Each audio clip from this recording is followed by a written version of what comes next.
ನಮಸ್ಕಾರ ಬಂಧುಗಳೇ, spark of life Kannada ಚಾನೆಲ್ಗೆ ಆತ್ಮೀಯ ಸ್ವಾಗತ.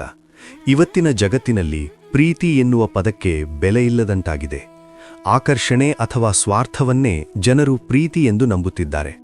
ಆದರೆ ನಿಜವಾದ ಪ್ರೀತಿ ಎಂದರೇನು? ಅದು ಕೇವಲ ಸುಖದಲ್ಲಿದ್ದಾಗ ಜೊತೆಗಿರುವುದೇ ಅಥವಾ ಕಷ್ಟದ ಹಾದಿಯಲ್ಲಿ ಹೆಗಲಾಗುವುದೇ? ಇದಕ್ಕೆ ಉತ್ತರ ಬೇಕೆಂದರೆ ನಾವು ರಾಮಾಯಣದ ಪುಟಗಳನ್ನು ತಿರುವಿ ಹಾಕಬೇಕು. ಶ್ರೀರಾಮ ಮತ್ತು ಸೀತಾಮಾತೆಯ ಸ್ನೇಹ, ಪ್ರೀತಿ ಮತ್ತು ಸಮರ್ಪಣೆ ಇಂದಿನ ಯುವ ಪೀಳಿಗೆಗೆ ಅತ್ಯಂತ ದೊಡ್ಡ ಪಾಠ. ಈ ವಿಡಿಯೋದಲ್ಲಿ ನಾವು ಪ್ರೀತಿಯ ಆಳವನ್ನು ರಾಮ-ಸೀತೆಯರ ಕಣ್ಣಿನಿಂದ ನೋಡೋಣ. ವಿಡಿಯೋ ಕೊನೆಯವರೆಗೆ ನೋಡಿ, ಸಬ್ಸ್ಕ್ರೈಬ್ ಆಗಲು ಮರೆಯಬೇಡಿ. ತ್ಯಾಗವೇ ಪ್ರೀತಿಯ ಮೊದಲ ಮೆಟ್ಟಿಲು. ರಾಮನಿಗೆ ವನವಾಸದ ಆದೇಶ ಸಿಕ್ಕಾಗ ಅವನು ಸೀತೆಗೆ ಅಯೋಧ್ಯೆಯಲ್ಲೇ ಉಳಿಯಲು ವಿನಂತಿಸುತ್ತಾನೆ. ಕಾಡು ಕ್ರೂರವಾಗಿದೆ, ಅಲ್ಲಿ ರಾಕ್ಷಸರಿದ್ದಾರೆ, ನಿನಗೆ ಕಷ್ಟವಾಗುತ್ತದೆ ಎಂದು ರಾಮ ಹೇಳುತ್ತಾನೆ. ಆದರೆ ಸೀತೆ ನಕ್ಕು ಹೇಳುವ ಮಾತು ಇಂದಿಗೂ ಅಮರ: ರಾಮ ಇಲ್ಲದ ಅಯೋಧ್ಯೆ ನನಗೆ ನರಕ, ರಾಮನ ಜೊತೆಗಿನ ಅರಣ್ಯವೇ ನನಗೆ ಸ್ವರ್ಗ. ನೈಜ ಜೀವನದಲ್ಲಿ ನಾವೇನು ಮಾಡುತ್ತೇವೆ? ಸಂಗಾತಿಗೆ ಕಷ್ಟ ಬಂದಾಗ, ಆರ್ಥಿಕ ಮುಗ್ಗಟ್ಟು ಬಂದಾಗ ನಾವು ದೂರ ಸರಿಯಲು ದಾರಿ ಹುಡುಕುತ್ತೇವೆ. ಆದರೆ ನಿಜವಾದ ಪ್ರೀತಿ ಸುಖದ ಹಂಚಿಕೆಯಲ್ಲ, ಅದು ಕಷ್ಟದ ಸಹಭಾಗಿತ್ವ. ಸೀತೆ ಅರಮನೆಯ ಸುಖವನ್ನು ತ್ಯಜಿಸಿದ್ದು ರಾಮನ ಮೇಲಿನ ಪ್ರೀತಿಗಾಗಿ. ಪ್ರೀತಿಯಲ್ಲಿ ನಾನು ಎನ್ನುವ ಅಹಂಕಾರ ಸತ್ತು ನಾವು ಎನ್ನುವ ಸಮರ್ಪಣೆ ಇರಬೇಕು. ಇಂದು ನಮ್ಮ ಜೀವನದಲ್ಲಿ ಇದನ್ನು ಹಲವಾರು ಕಡೆ ನೋಡಬಹುದು. ಒಬ್ಬ ವ್ಯಕ್ತಿ ಕೆಲಸ ಕಳೆದುಕೊಳ್ಳುತ್ತಾನೆ ಎಂದು ಕಲ್ಪಿಸಿ, ಹಣದ ಸಮಸ್ಯೆ ಬರುತ್ತದೆ, ಜೀವನ ಸ್ವಲ್ಪ ಕಷ್ಟವಾಗುತ್ತದೆ. ಅಂತಹ ಸಮಯದಲ್ಲಿ ಕೆಲವರು ಹೇಳುತ್ತಾರೆ, ಇವನ ಜೊತೆ ಜೀವನ ಕಷ್ಟ, ಬೇರೆ ದಾರಿ ಹುಡುಕೋಣ, ಅಲ್ಲಿ ಸಂಬಂಧ ಮುರಿಯುತ್ತದೆ. ಆದರೆ ನಿಜವಾದ ಪ್ರೀತಿ ಅಲ್ಲಿ ಪರೀಕ್ಷೆಯಾಗುತ್ತದೆ.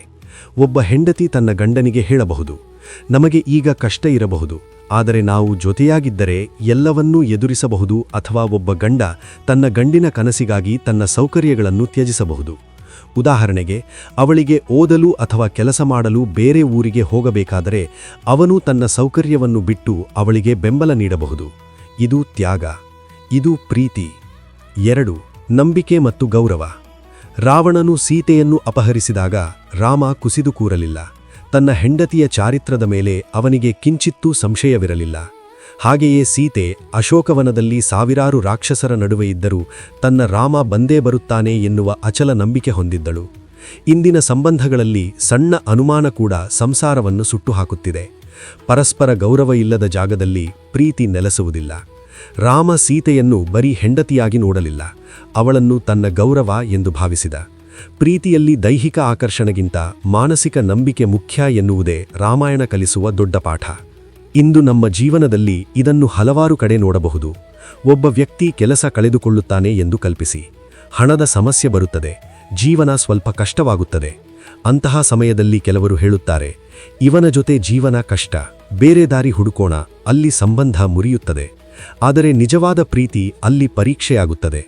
ಒಬ್ಬ ಹೆಂಡತಿ ತನ್ನ ಗಂಡನಿಗೆ ಹೇಳಬಹುದು, ನಮಗೆ ಈಗ ಕಷ್ಟ ಇರಬಹುದು, ಆದರೆ ನಾವು ಜೊತೆಯಾಗಿದ್ದರೆ ಎಲ್ಲವನ್ನೂ ಎದುರಿಸಬಹುದು. ಅಥವಾ ಒಬ್ಬ ಗಂಡ ತನ್ನ ಗಂಡಿನ ಕನಸಿಗಾಗಿ ತನ್ನ ಸೌಕರ್ಯಗಳನ್ನು ತ್ಯಜಿಸಬಹುದು. ಉದಾಹರಣೆಗೆ, ಅವಳಿಗೆ ಓದಲು ಅಥವಾ ಕೆಲಸ ಮಾಡಲು ಬೇರೆ ಊರಿಗೆ ಹೋಗಬೇಕಾದರೆ ಅವನು ತನ್ನ ಸೌಕರ್ಯವನ್ನು ಬಿಟ್ಟು ಅವಳಿಗೆ ಬೆಂಬಲ ನೀಡಬಹುದು. ಇದು ತ್ಯಾಗ, ಇದು ಪ್ರೀತಿ. ವಿರಹ ಮತ್ತು ಸಮರ್ಪಣೆ. ರಾಮ ಮತ್ತು ಸೀತೆ ದಶಕಗಳ ಕಾಲ ದೂರವಿದ್ದರು, ಆದರೆ ಆ ದೂರ ಅವರ ಪ್ರೀತಿಯನ್ನು ಕುಗ್ಗಿಸಲಿಲ್ಲ. ವಿರಹದಲ್ಲಿ ಪ್ರೀತಿ ಬೆಳೆಯುತ್ತದೆ ಎನ್ನುವುದಕ್ಕೆ ಇವರೇ ಸಾಕ್ಷಿ. ರಾಮ ಅಯೋಧ್ಯೆಯಲ್ಲಿ ರಾಜನಾಗಿದ್ದರೂ ನೆಲದ ಮೇಲೆ ಮಲಗುತ್ತಿದ್ದ, ಯಾಕೆಂದರೆ ಸೀತೆ ಕಾಡಿನಲ್ಲಿ ಕಷ್ಟಪಡುತ್ತಿದ್ದಾಳೆ ಎಂದು ಅವನಿಗೆ ತಿಳಿದಿತ್ತು. ಪ್ರೀತಿ ಎಂದರೆ ಕೇವಲ ಒಟ್ಟಿಗಿರುವುದಲ್ಲ, ದೂರವಿದ್ದರೂ ಪರಸ್ಪರರ ನೋವನ್ನು ಅನುಭವಿಸುವುದು. ನಿಮ್ಮ ಸಂಗಾತಿ ಪಕ್ಕದಲ್ಲಿ ಇಲ್ಲದಾಗಲೂ ನೀವು ಅವರಿಗೆ ಎಷ್ಟು ಪ್ರಾಮಾಣಿಕರಾಗಿರುತ್ತೀರಿ ಎನ್ನುವುದು ನಿಮ್ಮ ಪ್ರೀತಿಯನ್ನು ಅಳೆಯುತ್ತದೆ. 2026ರ ಆಧುನಿಕ ಕಾಲದಲ್ಲಿ ನಮಗೆ ಬೇಕಾಗಿರುವುದು ಇಂತಹ ನಿಷ್ಕಳಂಕ ಪ್ರೇಮ. ಇಂದು ಅನೇಕ ಜನರು ಕೆಲಸಕ್ಕಾಗಿ ಬೇರೆ ನಗರ ಅಥವಾ ದೇಶಕ್ಕೆ ಹೋಗುತ್ತಾರೆ. ಗಂಡ ಒಂದು ದೇಶದಲ್ಲಿ, ಹೆಂಡತಿ ಇನ್ನೊಂದು ದೇಶದಲ್ಲಿ, ಅಥವಾ ಒಬ್ಬರು ನಗರದಲ್ಲಿ, ಇನ್ನೊಬ್ಬರು ಊರಿನಲ್ಲಿ. ಈ ದೂರ ಕೆಲವೊಮ್ಮೆ ಸಂಬಂಧವನ್ನು ದುರ್ಬಲ ಮಾಡುತ್ತದೆ. ಕಾರಣವೇನೆಂದರೆ, ಕೆಲವರು ದೂರವನ್ನು ಕಾರಣ ಮಾಡಿಕೊಂಡು ನಿಷ್ಠೆಯನ್ನು ಮರೆಯುತ್ತಾರೆ. ಆದರೆ ನಿಜವಾದ ಪ್ರೀತಿ ದೂರದಿಂದ ಮುರಿಯುವುದಿಲ್ಲ, ಅದು ದೂರದಲ್ಲಿದ್ದರೂ ಪರಸ್ಪರರನ್ನು ಮನಸ್ಸಿನಲ್ಲಿ ಹಿಡಿದುಕೊಳ್ಳುತ್ತದೆ. ಉದಾಹರಣೆಗೆ, ಒಬ್ಬ ಗಂಡ ವಿದೇಶದಲ್ಲಿ ಕೆಲಸ ಮಾಡುತ್ತಿದ್ದಾನೆ ಎಂದು ಕಲ್ಪಿಸಿ. ಅವನಿಗೆ ಅಲ್ಲಿ ಸುಖವಾಗಿ ಬದುಕಲು ಅವಕಾಶ ಇರಬಹುದು, ಆದರೆ ಅವನು ಪ್ರತಿದಿನ ಯೋಚಿಸುವುದು ತನ್ನ ಕುಟುಂಬದ ಬಗ್ಗೆ.